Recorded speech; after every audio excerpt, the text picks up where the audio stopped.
I got the clap. This is going to go well. First time in the podcast studio? Welcome to the new studio, Mr. Mel Abraham. How does it feel to be my first guest in the new studio? This is incredible. It's cool, right? It's really cool, I'm considering really what it looked like last night. Less than 24 hours, Yeah. and we've totally transformed the space. Yeah. And, you know, it's only right that you spend all that time helping me put this together that you deserve to be the first guest here on the show. Sweet. I really appreciate it. We talked a lot as we were setting up of what I want you to come on and talk about. Normally, I bring Mel on to discuss everything wealth, finances, anything money related. But you're also a really smart business owner and online marketer.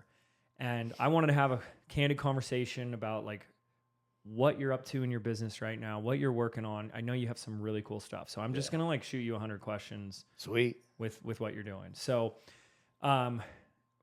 before we do that, give people a little overview of what your business is. What do you do? Well, they don't know me. I'm Mel Abraham. I'm a CPA by education, but my primary focus is helping people master their money, eliminate financial stress so they can live a life of choice. Yeah. And by their own design, by their own hands. It's so needed.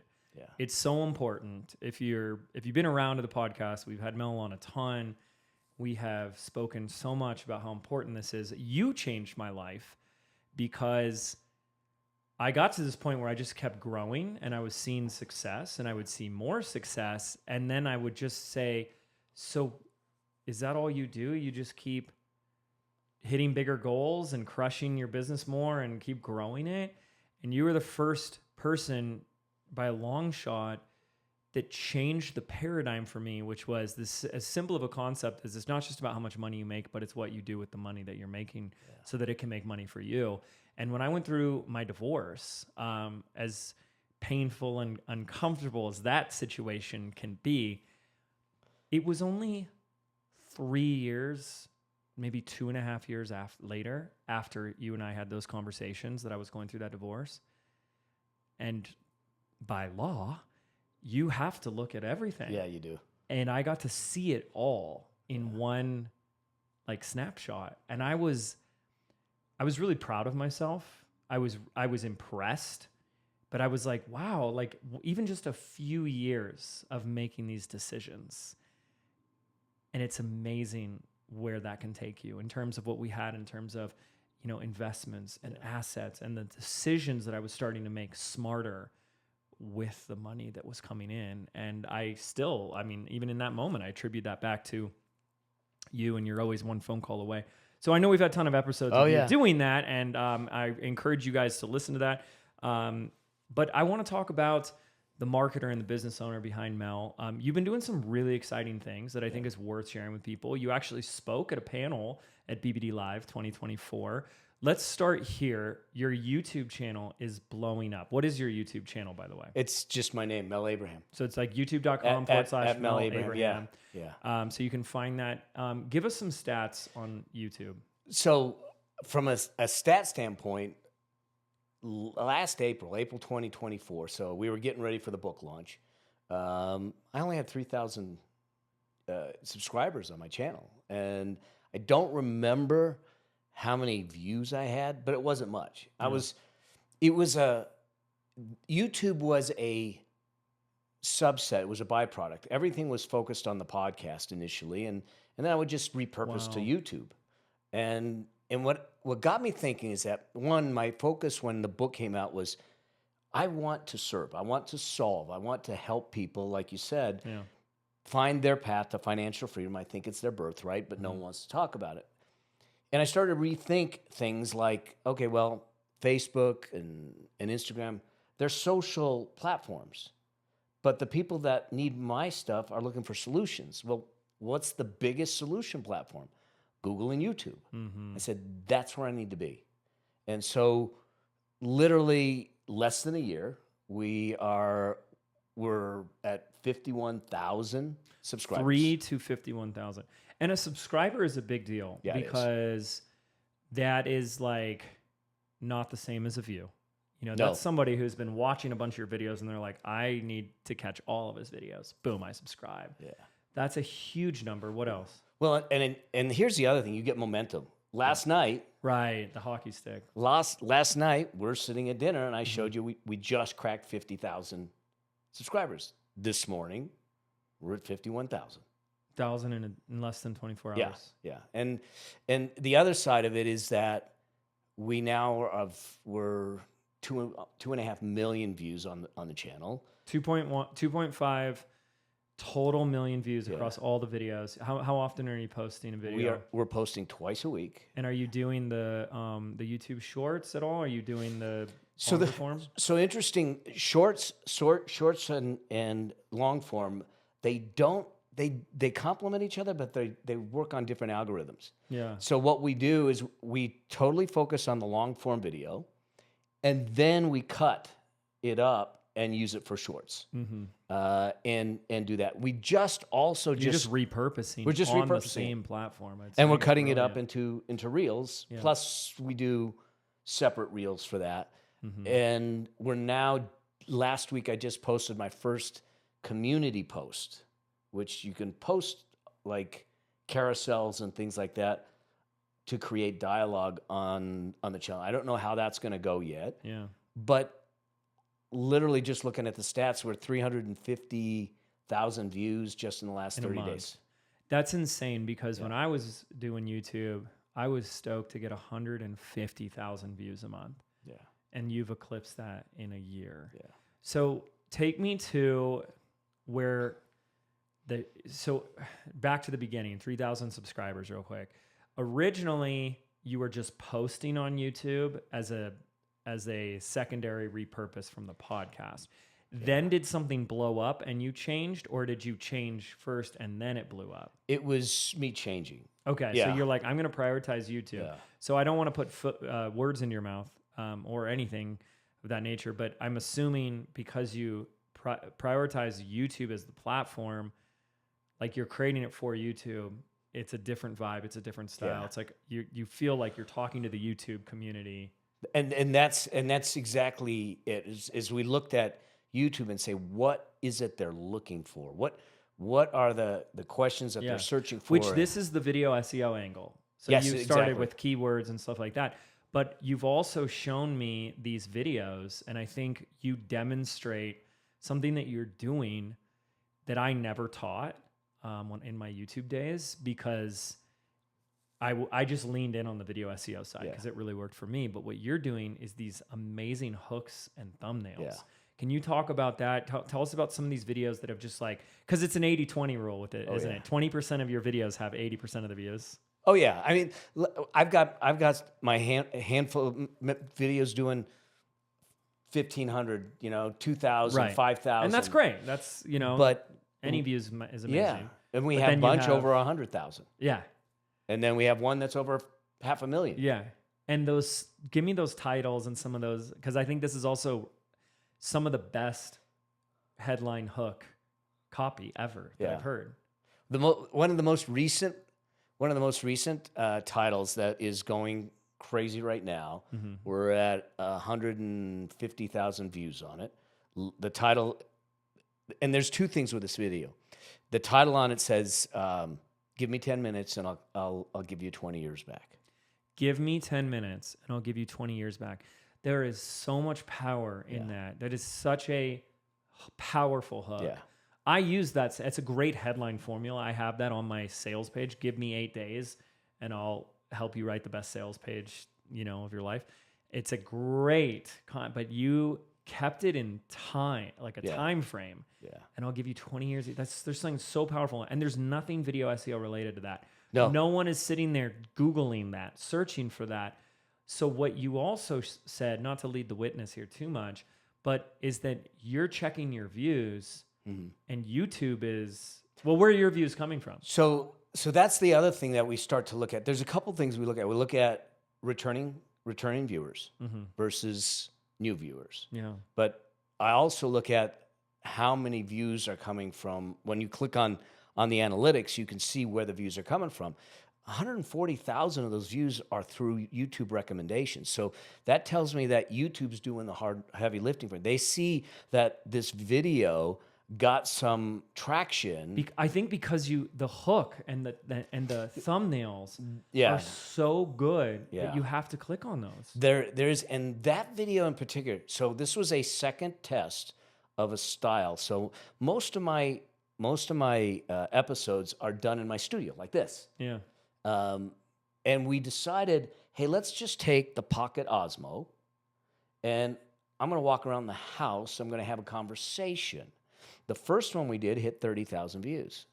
And so we said, let's try it again. 150,000 views. So now I did this. I've just filmed another one, but it's actually outside walking not on the beach, but on the grassy area up, you know, where it's By the park. By the park. Yeah. And we'll see how that goes. Now, most of those, what we're seeing is that most of those videos are much more conversational, personal, and it isn't just money, it's also life. Mm-hmm. And what we're finding, at least in these couple of tests, is the relatability is important. And now they feel like the comments we get are like, this was like, I needed to hear this. This was talking to me. I wish I would have known this. And so it's got me really thinking about the knowledge and the wisdom and the expertise that you bring to whatever you're doing is important. But I think people are starved for that. We throw authenticity around, but I think this real connection to say it's just a regular gal or guy, and to be okay with it. And so it's fascinating that we see that's happening, and I'm just going to keep leaning into it. Mm-hmm. I mean, we'll see how these go. And you bring up a great point. Just going a little side tangent for a moment. People do throw that word authenticity around a lot, and I think it's a bit of a paradox because the more authentic you're trying to be as a business owner, it's actually really inauthentic. Yeah. And so how do you reconcile that with, because I feel like we both do that really well. Like, you know, what is behind that for you of just like, a lot of people, especially when they're new, they're everything is just trying to show up and prove something. And you are never bringing that energy to the table. I think for me, one, I don't think that I don't feel like I have this need to perform or prove anything. Yeah. The other side of it for me is when I decided to do this. In fact, when I decided to do the book, which leads into all the things I'm doing now, was I decided that the primary focus is service. The primary focus is that. Someone asked me at a dinner recently, if you could do one thing and one thing only in your business, what would it be? And I immediately said, speaking. And he said, Why? Why so quickly? Yeah. Why so quickly? I said, because it's the one place that I can speak to masses, give them whatever is in my heart and soul, and get a chance to see hope back in their eyes. And that's the currency. Mm-hmm. Absolutely. You know, it's interesting because I've told people the story of going from 2 to 10 million, and they want to know how I did it. Yeah. And it was the same answer. I was like, I just said, I'm going to do this with nothing in my heart but service. And I already had a $2 million business. So like when you already have the foundation there, you have something that makes money and it pays your bills. Going to 2 to 3, going to 3 to 4, and whatever to 10. What else? You know what I mean? Like now we're just buying offices and podcast studios with all this fancy, you know what I mean? You're just buying more stuff and shoes for the wife. Well, of course. And you know, but you're like, when your needs are met, when your life is amazing, and then it's like, if I do really want to grow it past a certain point, that is the rocket fuel that most people never truly tap into, which is like, if you have the money, the means, the resources, and the knowledge, you could be hitting and touching so many more people's lives. I totally agree. And I think that the bigger thing that comes out of that most don't realize early on, because look, we got to pay the bills. So that becomes this tug at us. But the ultimate currency is generosity. Is that because you don't need to, I don't need to work. I do this because I love doing it. I do this because I get a chance to see the armored car guy going, dude, I watch your videos and it's changed our lives. And I'm going, wow, for every troll that wants to leave a comment, when you know that you had an impact, I don't know, there's something that to me is priceless about that. I know.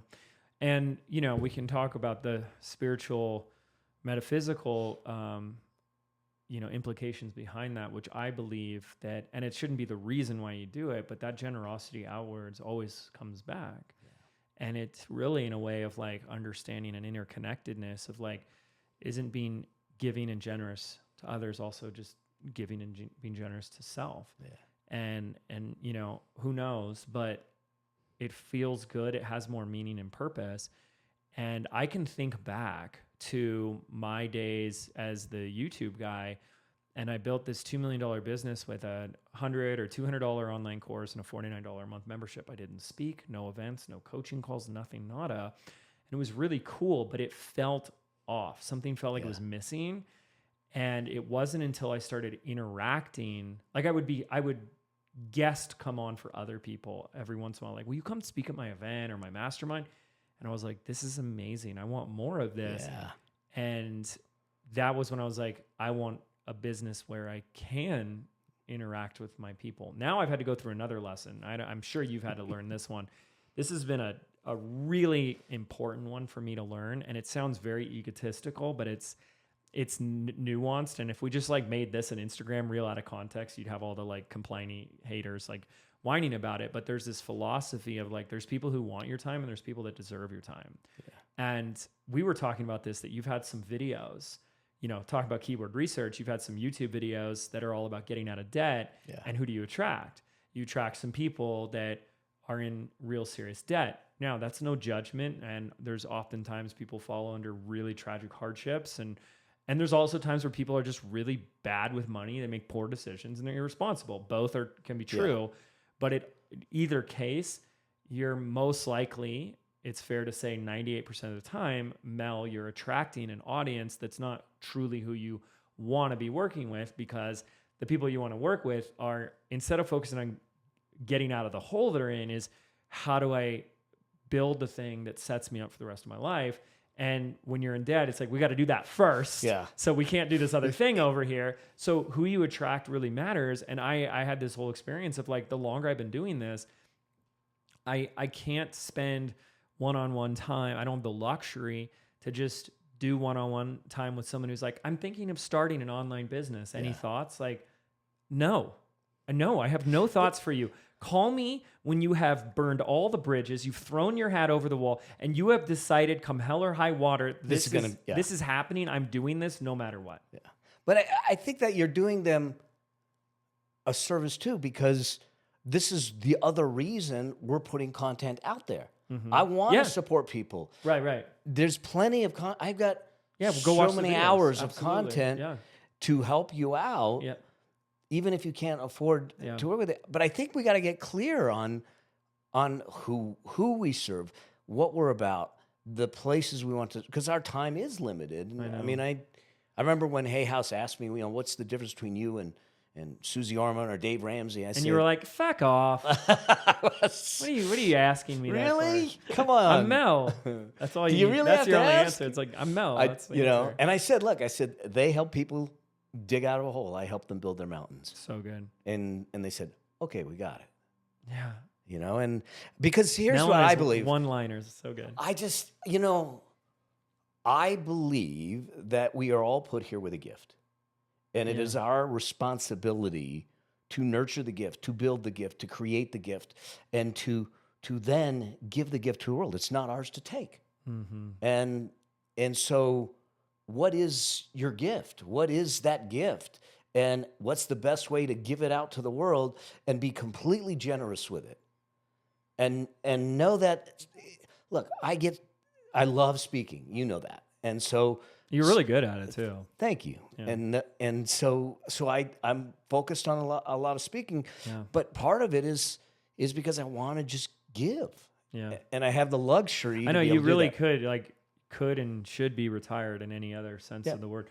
And that's really hopeful for me because, as I get older, into my 40s now, you do start to think about the future more than you did when you're just getting started and you're like 28. Obviously, I was like 26 when I really started this, and you do start to think about that more. And I saw my dad, and my dad worked until he had his strokes, so he couldn't work. Yeah. And what I think people see on the surface is either someone working or they're retired. Yeah. And then I go, but if you go deeper, you say, why are they working? And are at an older age, are they working because they have to or because they get to? And I more and more intentionally want to keep doing what I do because I get to. And last night, like you just coming in town and us hanging out, and like we built a podcast studio and we're like building a bunkie on the property. And I'm like, I went to bed last night with more of an overwhelming sense of gratitude that I normally have. And I don't know what that was, and just you and I hanging out. Like maybe because we were just catching up and I was like updating you on stuff. And maybe sometimes I don't put enough emphasis on like what we just accomplished or what we've just done. And I was just like, man, this is like such the perfect life for me. Yeah. Not for anybody else, for me. Like I've designed such a perfect life, and it could all change tomorrow, but you're like today, right now, it's like, wow. And you think about that when you get older. It's like, I just want to make sure I'm doing something that I still love and enjoy. Maybe it is this, maybe it's something else. You started off with the idea of you were chasing, and do I just keep building? Do I just keep building? And I know that one of the things that I try to get people to do, and I had to do this, I totally botched it, screwed it up, is to ask yourself the question, how much is enough? But the answer to that question isn't a number. I thought it was a number. I was chasing a number. Yeah. And I help people get the number. The answer to that question is a lifestyle. Right. But I also want to add to that, because you should, as quickly as you can, get out of the gear that is driving you of, I'm doing it so I have enough, no matter what. Because my life, all these phases of my life, I have had people come to me and ask me that question, like they're challenging me, when is it going to be enough for you? I had a girlfriend at a certain point. It was not Jen. It was in between one of our breakups. And she asked, when's it going to be enough for you? You know how much I was making at the time? $220,000. We're at 12 to 13 million. And someone at 200,000 was like, when's it going to be enough for you? And what they didn't understand, all these people that have asked, I'm like, I'm not doing it to have enough. It is enough at any amount. It's now that you have enough, what drives you? Right. And yes, lifestyle, but people have the lifestyle thing wrong. This is where I'm seeing people have the lifestyle thing. They're like, I'll do an online course and an automated webinar so I can go on more vacations. Go, no. The work that you actually choose to do is part of your lifestyle. For example, you love speaking, so doing more speaking events is part of your lifestyle. It's not, I speak and then I have a lifestyle. It's my lifestyle encompasses the work that I'm doing. This is where I think we should be attaching the journey to the purpose, not the destination to the purpose. Yes. And that's the process. Exactly. And the daily what is it you're doing every day? In fact, what I tell people is vision is everything. We made it the sign in the background. But the vision is out there for people as a destination. Yes. And the vision should be lived every day, which is, for example, today is a Sunday. By all means and purposes and expectations of society, we should not be working on a Sunday. And there is even some kind of culture around there's something wrong if you have to work on the weekends or something like that. Do you call this work? And we don't call this work. We don't. Mel came out early. We have our mastermind retreat next week. He goes, cool if I come out early. I was like, dude, let's hang out. We hung out last night. I was like, you want to build a podcast studio and then record an episode and be the first guest? Why not?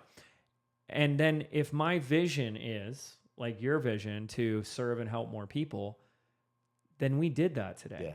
Like by pressing record. And this is what people really don't get. It's out there for them in the future. Yeah. So it's the carrot, and you're always chasing the carrot. But if you bring it to your day, your daily, then you're doing it right now. And if you hate it right now, you're gonna hate it then. You're gonna hate it tomorrow. You're gonna hate it when you get there. Yeah. But if you could sit there and do something like, I love making videos and teaching content, so I'm gonna do that every week, or I love speaking in front of groups, so I'm gonna get on a stage every week, or I love creating content with a podcast, then you're doing it. You're doing it. You're doing it. And I think, and there's nowhere to get to. No, because you're here. Sorry. And I think that I love this because I said generosity earlier. There's the other side of that, and that's gratitude. Yeah. The 2 G's in our life. Gratitude, you have to live in it now. Yeah. And now, and so I have a tremendous amount of gratitude for what I get to do each and every day. Yeah. The flexibility to be able to pick up and come out here, even though it took 10 hours to drive here. He got stuck in really bad traffic. I know. That's tough. 10 hours. You know, but I'm extremely grateful. And I think if we can bring that gratitude for the moment, the gratitude for the journey, the gratitude for the process and the generosity in it, we'll find it. Amen. And if you're enjoying it every day, then you're already living the vision. And that's it, you know?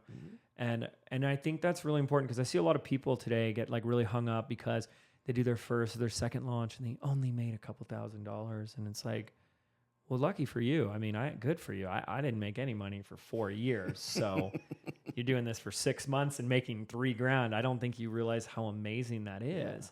People say, I can't live off of that. And it's like, this isn't a job. That's not a paycheck.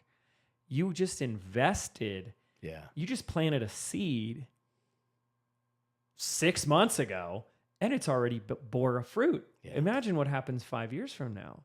And I think whether it's business or the game of investing, it's what most people don't have, which is the long-term vision, the foresight, and the patience to let something come to fruition. But when you do, like, man, the world is your oyster. Yeah, it does. Because I can look back at since the first video I uploaded in 2008 to YouTube. That was the first time I uploaded a video.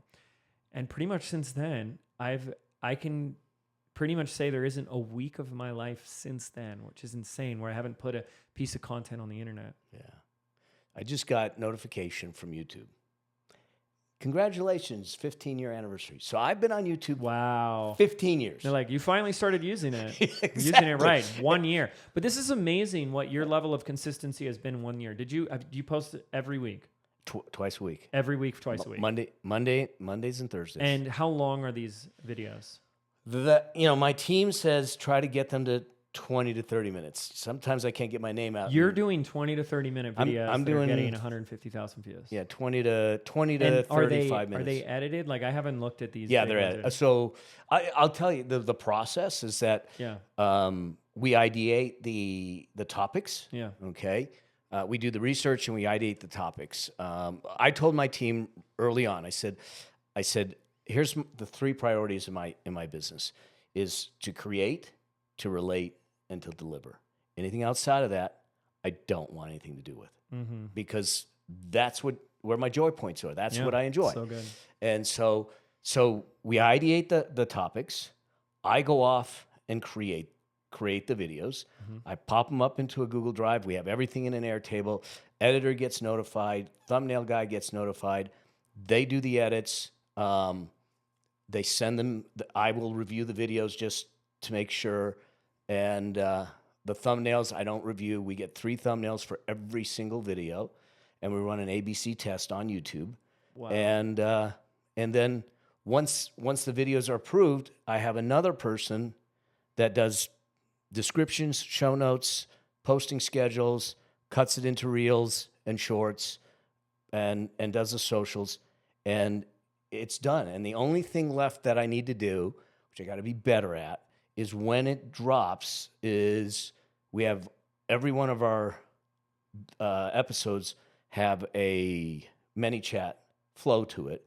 So when it drops, I need to be more vigilant at doing a story and saying, hey, just reply $2.99 below. I'll get this to you. Sure. And that's a everything. whole other process. Yeah. But that's what's so exciting about this time. Like there's so many, like it's so sad when people get overwhelmed because back in my day, I mean, in the really early days, it was bottom line.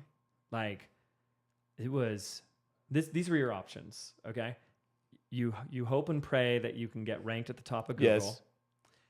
You pay for Google AdWords, or you know someone with a list and they will mail for you. Yeah. That was it. We're talking 2008, 2009. That's like what you had going on. And then Twitter and Facebook start getting popular, and Instagram wasn't even out yet. So now we have, I feel like, not just so many more platforms, but platforms they get today what they didn't get then, that they're content creators, that the more that they're taken care of, the better content that they're going to create. And you have so many options. And I tell anyone when they come on my team, a new member, especially when they come on the growth team, I said, you're going to have this moment one day. I remember telling Jen this too. I said, where you're going to realize how much more we could be doing that we're not. And that's a very normal reaction to have. And that's okay. And until then, we just do what we do. And then we can, we talked about for over 18 months, we want to go back to filming on the podcast. But because of time and you're doing other projects, the whole philosophy of opportunity cost is real. You can't just say yes to everything because where's the time? But now there's amazing automation and AI and incredible tools that it's like, people can be smart and do a lot more efficiently. It's crazy. I mean, you saw me last night. We were just looking at one of the pages. Now, I am not a coder. I don't know any of this stuff.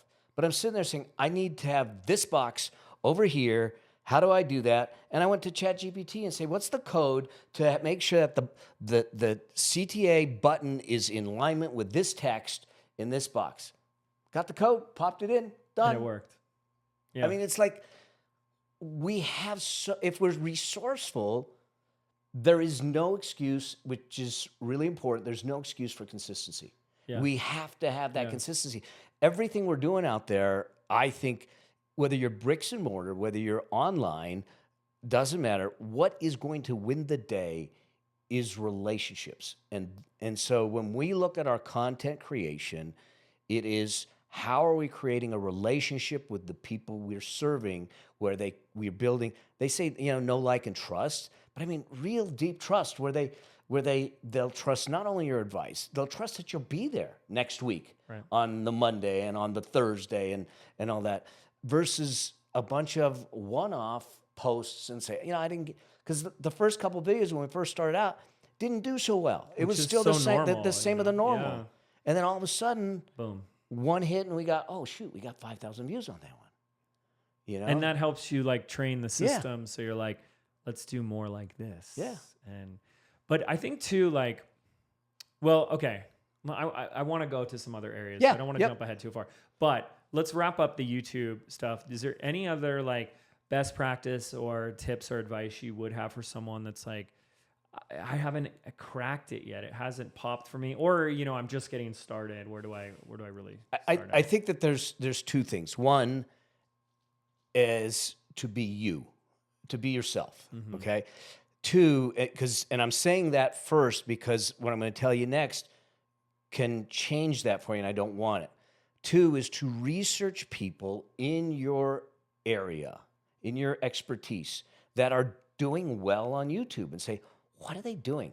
Dissect it, break it down, and say, why did that video get 1 million views? Yeah. What is it about them? And the crazy thing is, it's not necessarily because they have 1 million followers.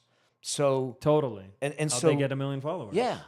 So that's the thing so I want you to dissect it to try and understand what they're doing. That's what we're doing when we're coming up with these topics and doing the research, and then you throw it away and say, what is your spin? What is your way of bringing this to life? So it's authentically you, but you already know that there was some level of demand out there that makes it work. And then just know that Some will hit, some will not. But the consistency is key. And if you happen to have a video, like let's say I had a video that I did that hit 2,000 views, but I have another video that hits 100,000 views. The 2,000 view video doesn't affect the 100,000 view. Right. They're completely independent. So it doesn't destroy the channel, Yeah. And so that's really kind of the way it is. And then simplified. You don't have, like I said, the ones that seem to be hitting right now are just me handheld talking. I'm mic'd well. Sure. And we've got good image. But you're just talking and walking the whole time. Yeah. And then what are the edits that they put to it? Are they putting B-roll behind it and music and all that? So there's no music. We went to a very simple bumper that's like a real quick stinger that's less than 10 seconds. Yeah. And we do an intro. And then the only other edits they'll do is especially when I'm talking about something, they'll list things out. We'll put a graphic in. So we'll have graphics that come up and that kind of thing. But nothing that is so crazy. Every once in a while we'll do B-roll, but we try not to. Wow. That's amazing. And I know you have a lot of future plans for how to be more intentional with creating funnels out of that. Yeah. So we'll follow up with that conversation when that's all in place. I want to go to a couple other areas because I know you're doing some really other interesting things. We'll touch on this really quickly. You're starting to do some cool stuff on Instagram, other short form video formats. Do you want to talk about any of that right now? Are you ready to talk about that? I know you've shared with me last night some really cool ideas with the way that you're coming up with a ton of content to just, batch and release a ton. Yeah, I think that I think we can talk about it. There'll be more because I don't know that I don't have the same level of results that I would like, but I see that we're moving that direction. Right. But I think the same thing. What I originally was doing with some of these platforms was I'm just posting what I wanted to post, and if it hits, it hits. I'm being much more strategic. I'm looking at it. I'm looking at, like Natalie Ellis. Why did that thing get what it got? And looking at them and saying, what is it that's going on? And then I'm taking it and saying, how can I do my own version of that and bring it up? And there's some fun things that you can do today, like we're doing these authority reels, and it was one of the ideas I talked to you about, where you got a camera off to at an angle, and you got a microphone, and you're talking just like we are here, like recording like a video podcast. Yeah, but I'm not recording a video podcast. I'm answering a question, and so I'm just answering the question. The way we came up with the questions is I fed a lot of my stuff into ChatGPT, built a personal GPT that had my book and all the different things in it, and I said, give me 70 questions that people would love to know the answer about that have to do with personal finance, their approach to financial freedom, building wealth, living a legacy, having a life of choice. And it gave me all these questions. So then you just sat down, hit record, had the mic like you're doing a podcast. Are you just answering the question? Do you read the question? Does someone read it to you? How are you doing? I look at the question, and then you just start going. And I just do it. And so what I have, I do it on the phone, do it on the front camera, the back camera of the phone, which is the better camera. Yeah. And I have a clicker that turns the camera on and off. So I look at the question, boom, and I answer it. Yeah. Close, shut it down, boom, answer it. And literally, you'll do 20 questions in an hour. And then I take that whole thing, upload it to a folder, send it to my editors. Beep, boop, boop. And they cap cut it away, and we got it stored, and now we schedule it out. Amazing. I love this. I'm going to do this. Yeah. It's so good. I really love that idea. Thank you for sharing that. Okay. Anything else with AI that you're using right now? You're talking a little bit about just how it's integrating with the strategy. I wanted to throw my pieces, then I'll let you answer. As AI is getting better and better, and as people are learning ways to use it, what I am so clear on is we've done a lot of stuff recently where we're taking our frameworks and our content formulas and we're training particular bots so that our students can, instead of asking themselves the questions, like what are the top 3 objections that your audience has, like the bot is trained to go and do that for them and even research it and give a whole customer avatar profile. I mean, it's amazing. And then you can do it in seconds. But what I'm gonna bet is gonna happen and can already start to see happening, and it kind of becomes the blind leading the blind. Yes. And you spoke to this indirectly a moment ago. It's like knowledge will matter even more now. People, I think, are going to try to replace AI with learning, and that's going to be the most dangerous thing because whatever it gives you, you're just going to blindly trust. Yeah. Like, how do you know it's good? How do you know that will work? How do you know that's the right answer? Because you're just trusting blindly. So here's the thing. I agree. What they're actually looking for from us is not knowledge. It's not information. It's wisdom. Mm-hmm. And I heard the greatest metaphor, example, or thing. Knowledge is knowing a tomato is a fruit. Wisdom is knowing it doesn't belong in a fruit salad. And I think that you look at it that way and you go, what are they looking for? They're looking for us to tell them and do that. I look at AI as it gets us currently, 70 to 80% of the way there. Then we have to check it. We have to, in fact, there's times that I've done that and I've done some research and I said, what was the source of the stat? Oh, it was an example stat. It comes back. Example, in other words, it wasn't real. It wasn't real. And so we have to be careful. A fake statistic. Yeah. So we have we can't take it for what, because we don't know where it's pulling from. So we need to be very, very discerning in that. Now, how I'm using it is I've created a portal that is a clone. So I have fed it all of my trainings. I have fed it my book, every podcast, every episode, every YouTube video, and every time, now it's connected, so every time I post something, it automatically feeds it in, so it's constantly updating. And so when we can go to it and start to ask the questions, the only reason it's not been released to the public yet is because I need some CYA in there so they don't ask it investing questions, and then they go invest based upon my clone. Yeah. And everything. Should I buy Enron? Yes. No, short. Did you see there's an Instagram account of Enron? Still? No, well, I think it's a parody account. It's Enron Survivors. I don't know what the story is, but you guys can go search. Someone got an Instagram account that's called, I think it's just Enron. Oh my God. And it's this guy acting as the founder. And I'm assuming it's parody. It's gotta be, right? It's gotta Someone be. confirmed Oh this my God. for me, because I don't know what I'm just saw it and I was like, wait, this can't be real. And everyone's going, this is fake, right? This is fake. I don't know. But the guy, for all you youngsters out there, Enron was a company that went belly up because of improprieties, let's just say. And so like, it's like a long parody where like every video he's just keeping the joke alive and like creating products and like doing commercials for Enron. Oh my God! And I'm like, that is so clever and creative. So people might be asking stock advice, and you're right. That's really cool. And you're using, what is it, Delphi? Delphi. Okay. Yeah.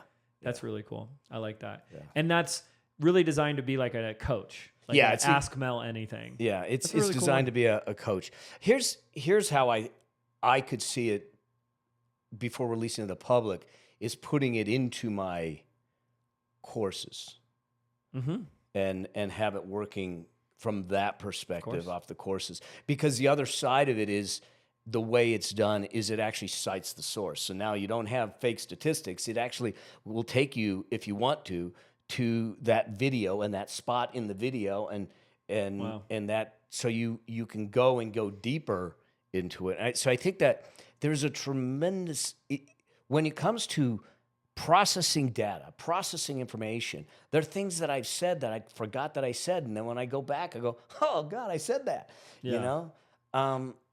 it is such an amazing tool for us to do.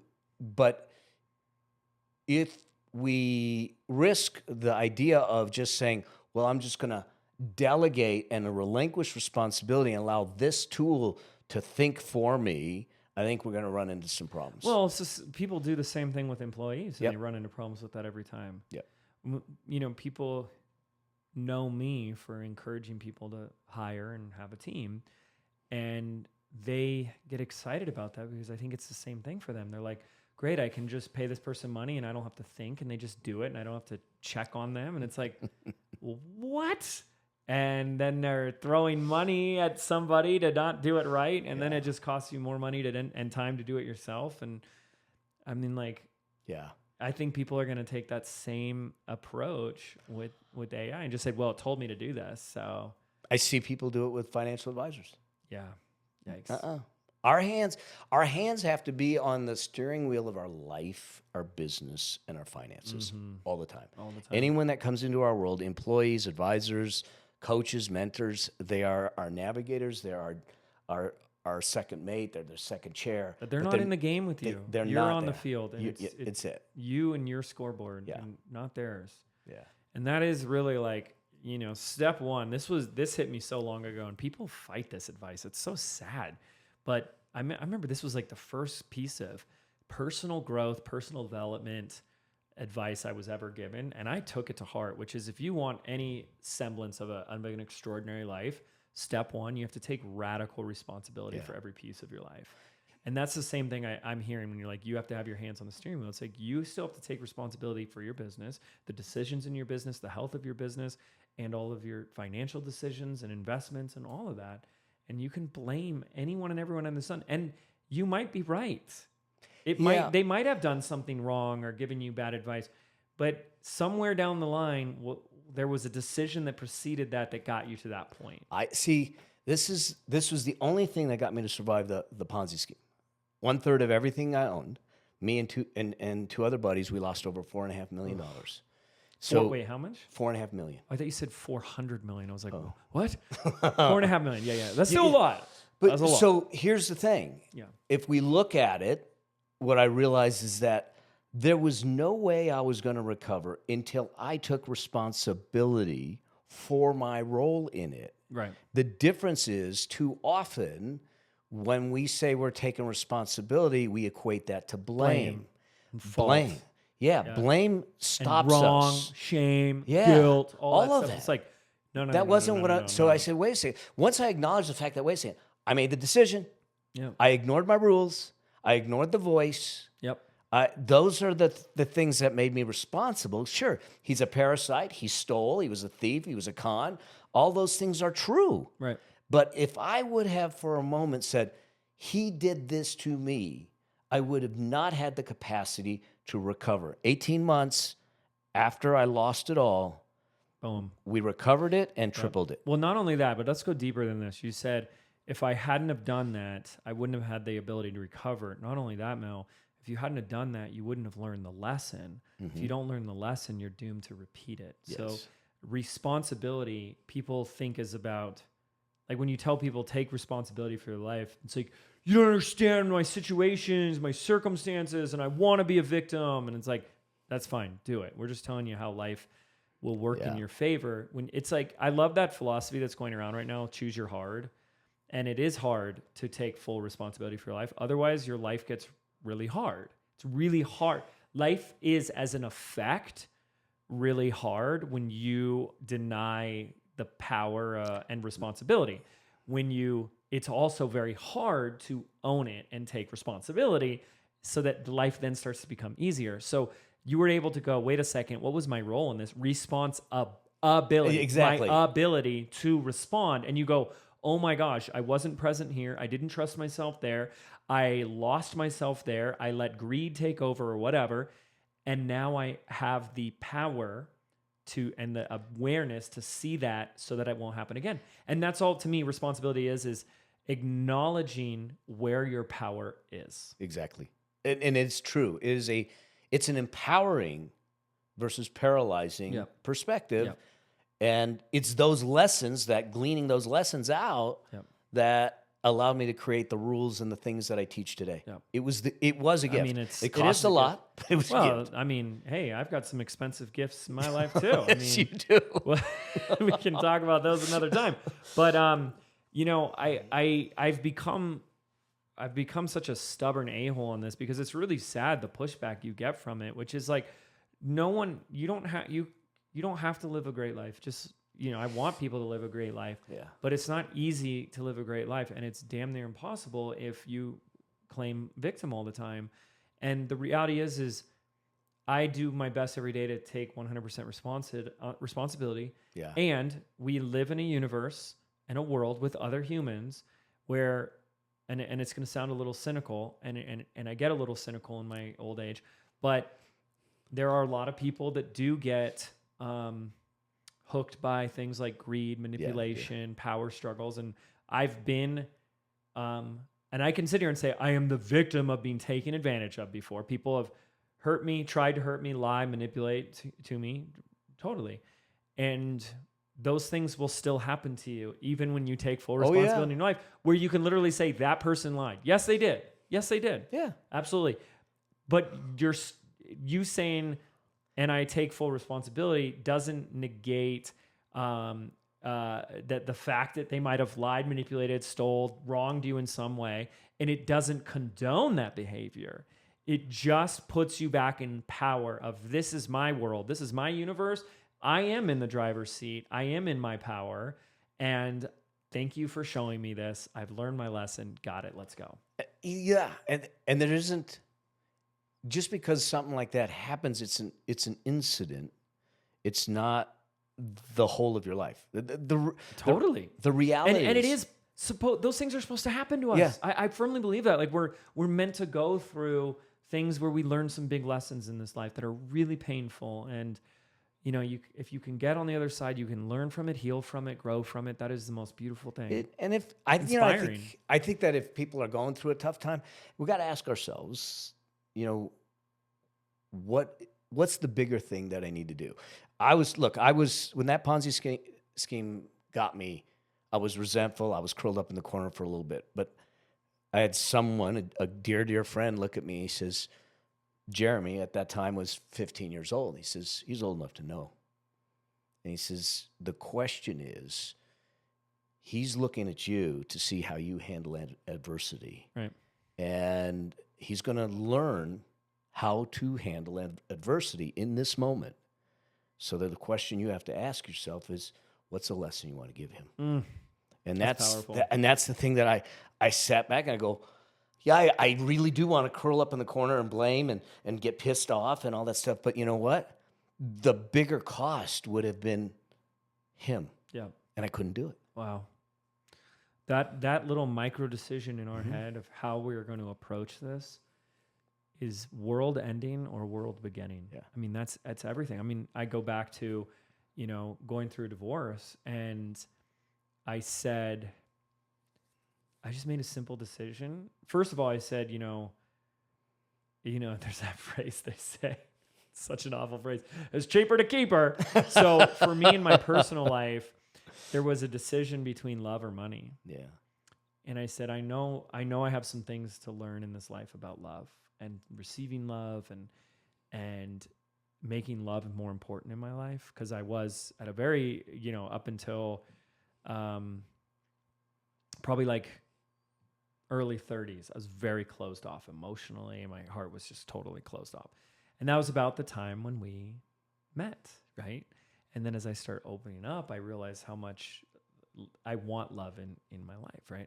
So it's like this decision that was on the table for me of what's more important, love or money? And I made that decision, and I said, I know that I'm making the right decision, but it's going to be really tough for me.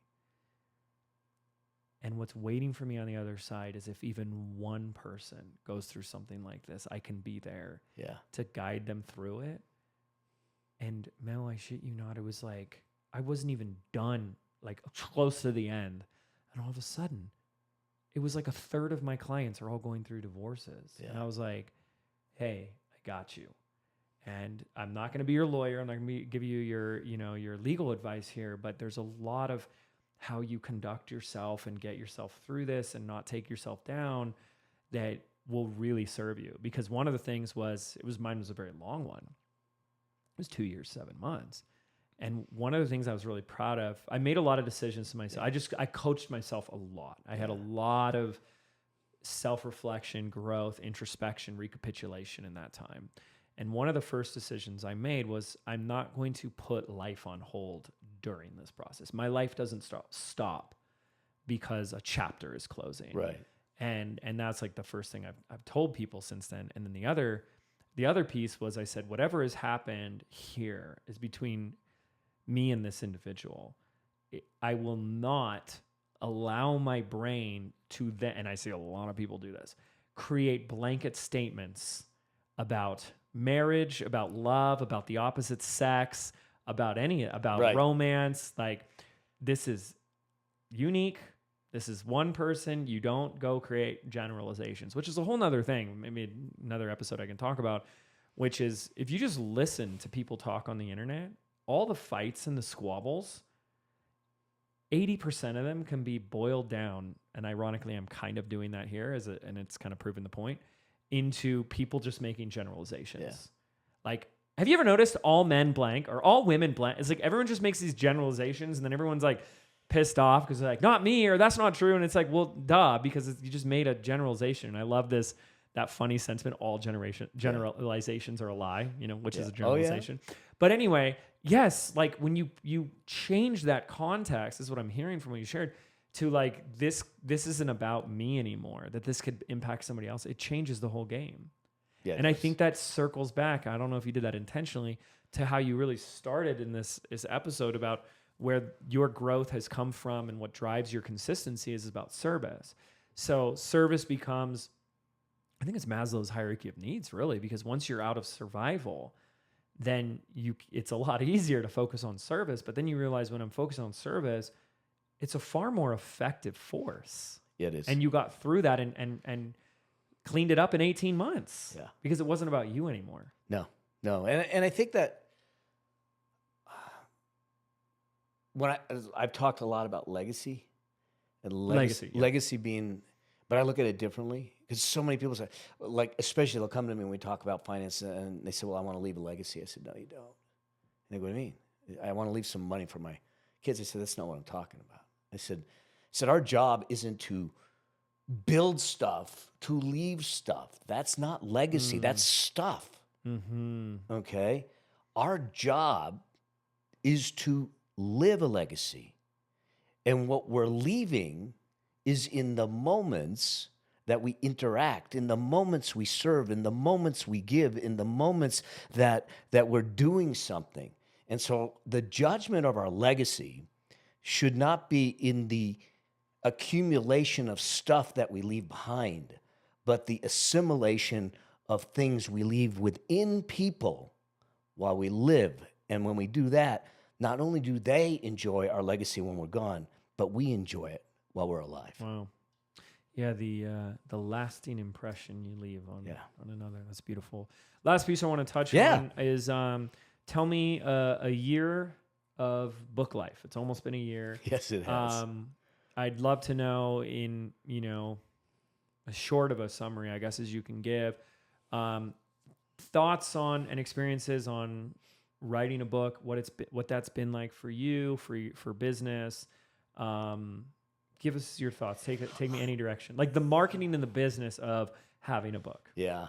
This was an interesting dynamic for me. So I chose to write a book and I got the initial manuscript done in 75 days. And the choice was that hard? It was. But you had a lot of the content. I had a lot of the content, which is another good reason really to create the content. But it goes back to what was the catalyst for me to write the book? I was speaking on a stage. There was 1,400 people in the audience. The promoter said, hey, got some extra time. Would you be willing to do a Q&A with the audience? Did a Q&A with the audience. Came off stage, and he saw me just kind of reflecting. He says, what's wrong? I said, did you feel the angst and the pain in the audience, the questions they were asking? He said, yeah. I said, I got to figure out how to serve. I can't help them all. And I said, there's one way. And he says, what's that? I said, I read a book, because then they have a lot more access. So that was the catalyst to writing the book. And so once I made the decision, 75 days later, I had the rough manuscript. It's amazing. And then I started doing the marketing and start getting it all ready, and we're releasing in June, and we're in February, and you saw me in February. I was a little stressed. I was a basket case, you know. But I was understandably so. Like other people in the team were dropping the ball and related to the book. Yeah, and I would be upset too, you know. But you for those that they should know you, but as a friend, you know, I came up and he says, you asked me how you doing. I said, you know, I'm okay. And he says, you're going to crush this book launch. And I said, I know. He says, I know you will. He says, the problem is that in July it's going to crush you. And he said, and you said, as a friend, I can't stand here and watch this. Yeah. Let's talk about it. So what happened, and the transition, and this seems to be a common theme, is I started to get really focused on, I didn't really want to hit the list when I first started it, but then all of a sudden it's like, I want to hit the list, I want to hit the list, I want to hit the list. Like oh my God. Siren seducing you. I'm watching some of my colleagues, they're hitting the list. And so now I found myself making decisions to try and hit a list. And I was at brunch with someone who asked me, well, why is the list so important? And without thinking, I said, well, I think that maybe if I hit the list, maybe some people would accept me more. Mm. And as soon as it rolled off my tongue, oops, I said, oh. And he looked at me, he says, they might. But then again, they might not. And if they did anyways, do you really want their acceptance? Right. Why do I want to be accepted by someone who only will accept me if a book gets on some stupid list? Yeah. And so it was then that I said, what I need, because we were, 90 days out, I said, I need a 90-day marketing plan.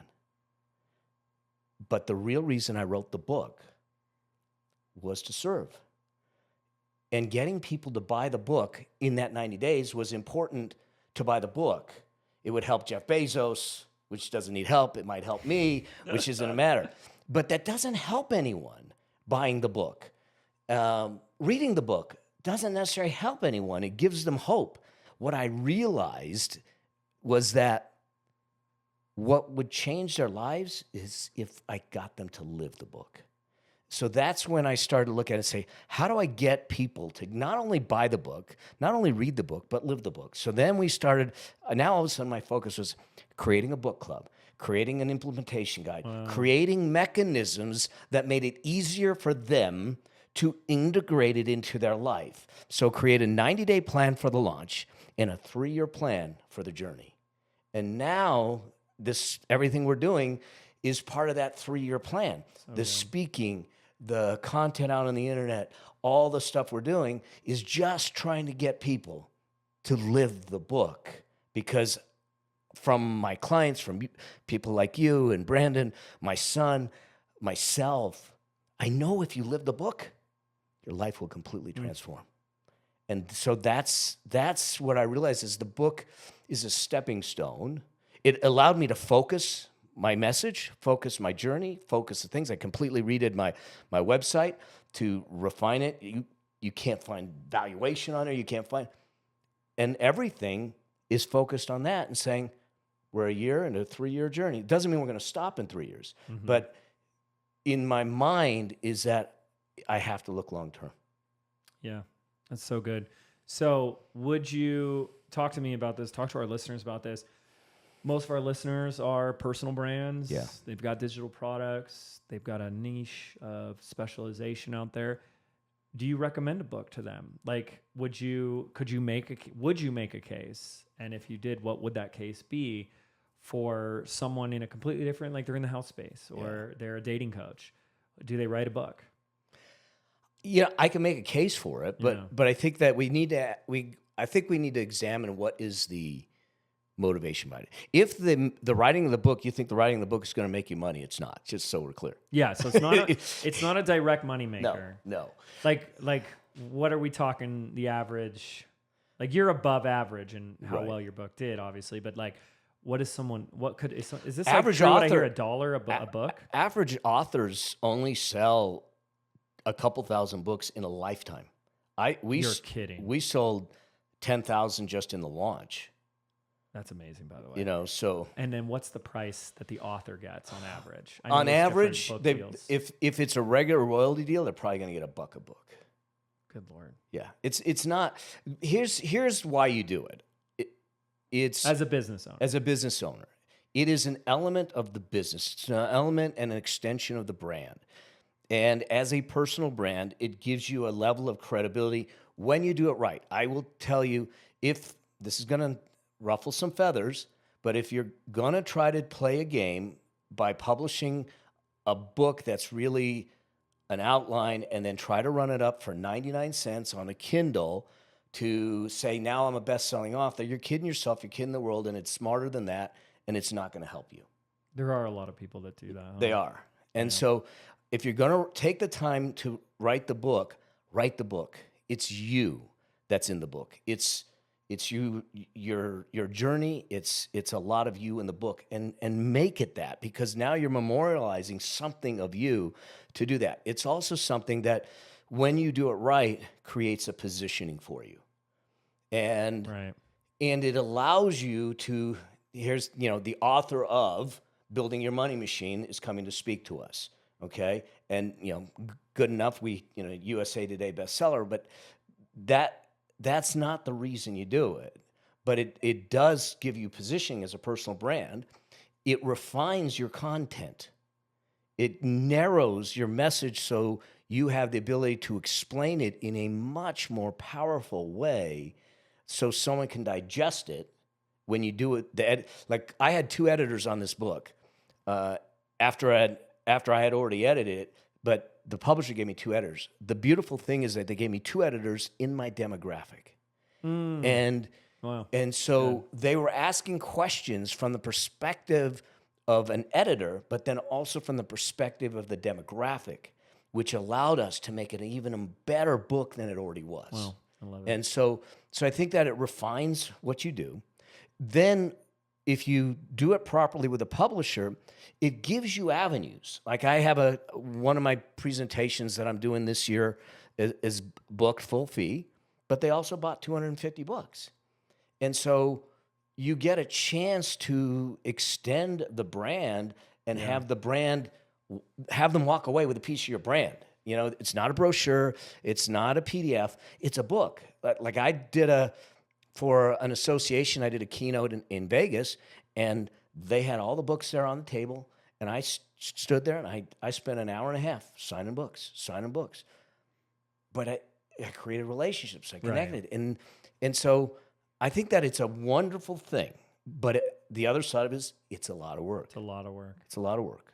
And you have to dedicate your time to make it happen, but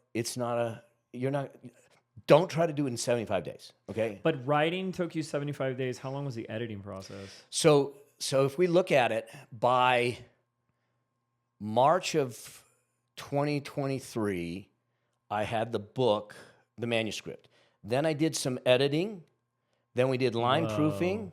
So November was when I did like 2-year process. Yeah. So we did line proofing. We were editing, and so in September, I was ready to go to print. September of 23? 23, okay? Whoa. And then so this is kind of funny, so I get an email from Hay House. Hey House. And now about we're interested in talking to you as an author, this and that, but I happen to know that Hay House... Wait, so you got that far on your own without I was ready to publish. I was oh going to my go. gosh! I was going to go. go Already to. had a deal with them by no. then. I was going to go to a hybrid publisher and do it all on my own. It was all me. Wow. So I had this ready to go. Well done. And so I get this email. Yeah. It's from a UK email address, but I happen to know that Reed Tracy's in he's in UK. Carlsbad. Yeah. I go, this is a phishing email, so I ignore it. Another one comes in next week. I ignore it. So what does it say? It says we'd love to have a conversation with you about. And it said we work at Hay House or whatever. Yeah, it's come from a Hay House UK email, but I thought it was so I ignored it 3 times, and then We could have some tea and crumpets. Oh yeah, and it's crazy. Talk about your book. And And so I was at an event, and I was talking to another Hay House author who's a dear friend, and she goes, would you ever think about Hay House?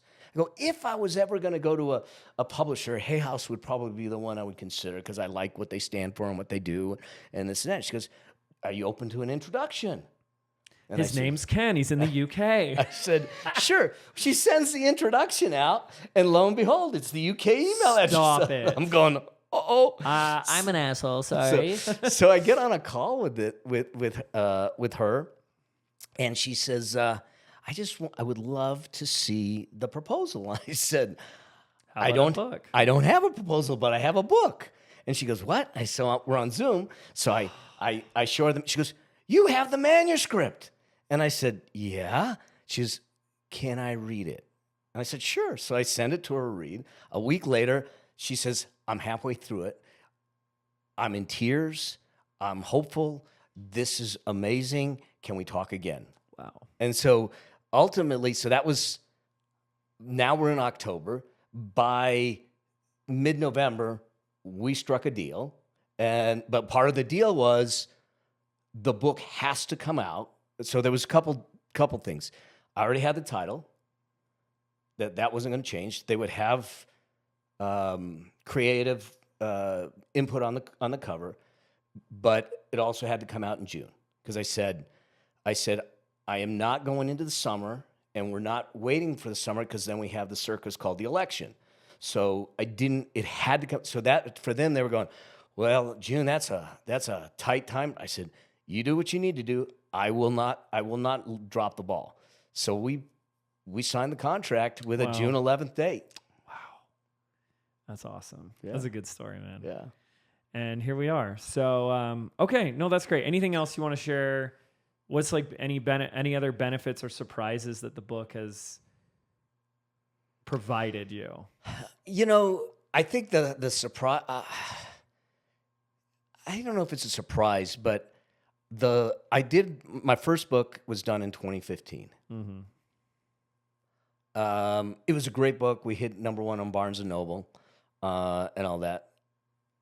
But that wasn't the book I was meant to write. Yeah. This was the book I was meant to write. This was a book that when I got through with it, I said, this is my journey.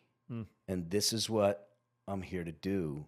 And the gift of the feeling of having that birthed out and out in the world. Now the publisher just recently contacted me and said, we now want to release the paperback version. So they're releasing the paperback version in June. In next year, I'm seriously looking at doing another version of the book for our youth.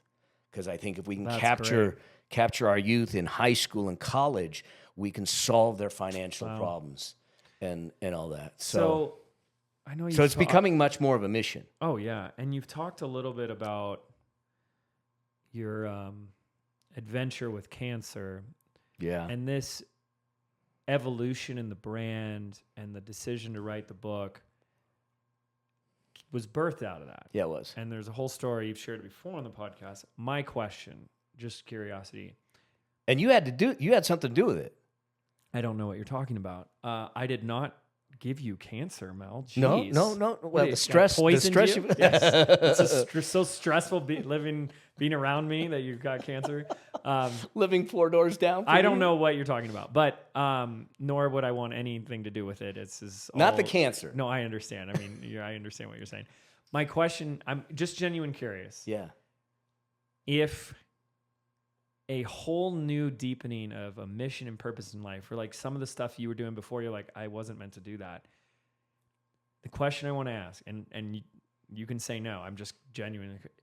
Do you think that that's why you got cancer? So let's go back to why I wrote the book.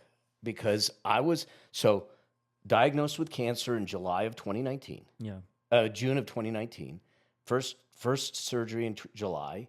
Second surgery in August, a bunch of treatments. December, they say you're good. I then go in April for another scope, and I still do scopes now. But in April, end of April, April 24th, they find another tumor. The cancer came back. And I was walking on the beach, having a conversation with you, and saying, and I was I was struggling. I was struggling because I'm going, I'm not a smoker, not a drinker. It came back. What is it? And I was trying to find the reason why. Yeah. And I was in a dark, dark place. And you said, you keep looking for the reason you got the cancer in your past. And I said, yes. You find anything? No, just darkness. What an asshole. You find, gonna get anything out of that? Yeah. Nope. Oh, How's that working for you? How's that Yeah, working not for so you? good. I said, it was darkness. And he said, well, because I'm just curious because you're looking as if there was something you did that caused the cancer. Right. What if it wasn't something you did, but something you were meant to do? What's the message there? That's what got me to think and go, the cancer happened just before the pandemic. I did not struggle financially during the cancer because of the money machine I built. Right.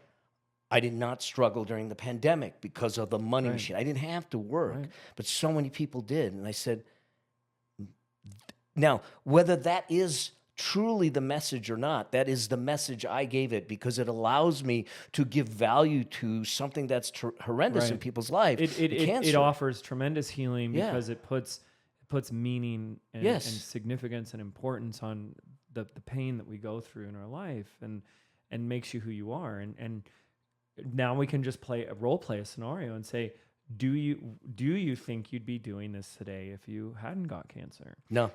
And even if you said yes, do you think you'd be doing it at the level that you're doing it today with the intentionality and the purpose and the power behind it?